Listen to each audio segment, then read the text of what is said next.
Newt Gingrich.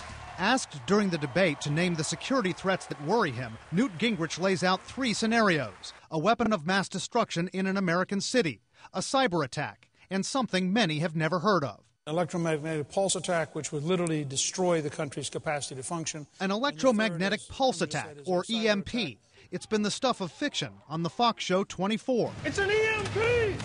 But it's also a real threat, experts say, and it likely wouldn't look like that.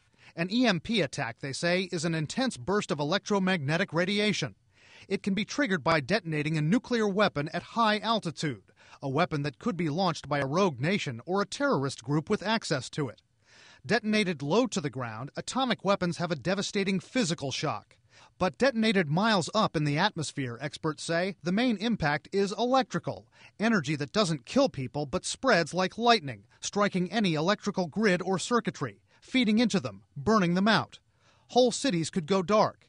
Security analyst James Carafano has written about EMP attacks. In one single event, what could be disabled? If you had a large-scale EMP event in the United States, everything would be disabled, because even things that weren't knocked out, let's say your car, which might be okay, but the electrical grid's going to be gone. There's going to be no way to do traffic lights. There's going to be no way to land ships. There's no way to get fuel to the gas stations to refuel your car. And if you got them there, the gas pumps wouldn't work. Think of this fictional attack in the movie Ocean's 11.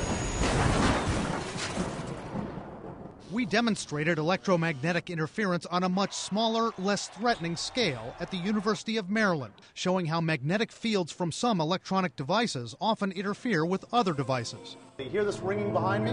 We're showing you what electromagnetic interference is. Say this television is a car. The car's function is rolling along normally. Here's a cell phone ringing. When it gets close to that, you can see how the audio of the television signal changes. You can hear the interference. That's essentially it's interfering with the car's function.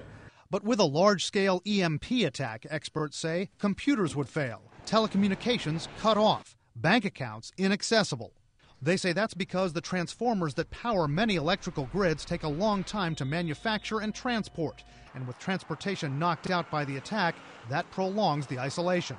Brian Todd, CNN, Washington.